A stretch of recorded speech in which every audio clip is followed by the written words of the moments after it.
Si le scandale de la croix était aboli, pourquoi serais-je encore persécuté? Galates 5:11. Car je n'ai pas jugé que je dusse savoir autre chose parmi vous que Jésus-Christ et Jésus-Christ crucifié. 1 Corinthiens 2:2.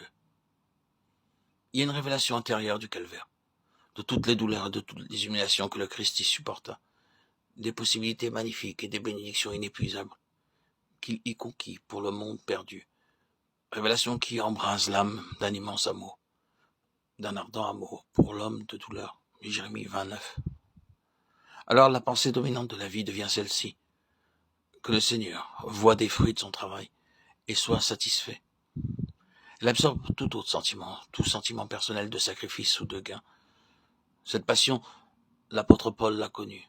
Sa vie tout entière en fut la manifestation. Celle qui s'exprime en tant de passages des Épîtres, en particulier dans celui des Corinthiens. Il nous est difficile de comprendre aujourd'hui tout ce que ces paroles impliquent d'entière consécration, de complet oubli de soi. Aujourd'hui, la chrétienté a glorifié la croix. Mais alors, elle était l'instrument de supplice réservé aux plus grands criminels. Son nom était associé à ce qu'il y avait de plus odieux, de plus horrible. Comme l'instrument de torture qu'avait pour nom la guillotine.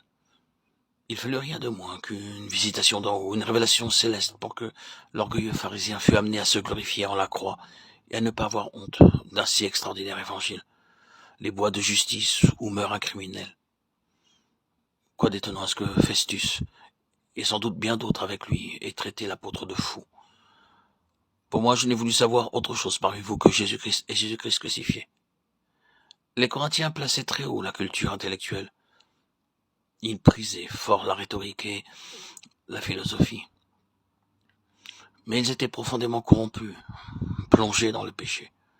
Sans doute l'apôtre Paul dut se demander lorsqu'il arriva au milieu d'eux quelle ligne de conduite il vaudrait mieux suivre pour les amener à Christ. Adapterait-il son message au milieu? Emploierait-il lui aussi les arguments de la sagesse humaine et de la philosophie comme il eût pu le faire? Car il avait étudié à l'école de Tarse, considérée par quelques-uns comme supérieure à celle d'Athènes. De plus, il avait reçu à Jérusalem l'instruction spéciale aux jeunes Hébreux. Il avait été versé dans l'étude de la loi. Enfin, il était né citoyen romain. Allait-il se prévaloir de tous ces titres pour rencontrer les Corinthiens sur leur propre terrain? Il pressentait ce qui serait leur verdict.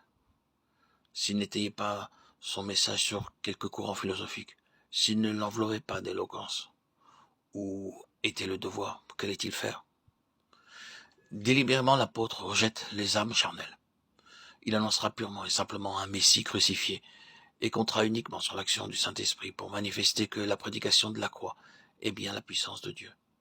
De sorte que la foi de tous ceux qui croiront sera fondée non sur des paroles de sagesse humaine, 1 Corinthiens 2:4, mais sur la puissance de Dieu. Cette décision de l'apôtre nous montre à quel point il était devenu l'homme de son message, à quel point il avait renoncé à lui-même, à sa science, à ses ressources personnelles, à toute ambition, à toute renommée. C'est de semblables instruments que notre 21e siècle a besoin, avec sa haute culture, sa profonde immoralité. Il a besoin lui aussi d'entendre la voix de messagers qui, comme l'apôtre, ont décidé de ne prêcher que Christ et Christ crucifié, d'hommes qui, rejetant toutes les âmes charnelles et tout recours à la sagesse humaine, mettront uniquement leur confiance en la puissance de Dieu pour rendre témoignage à la prédication de la croix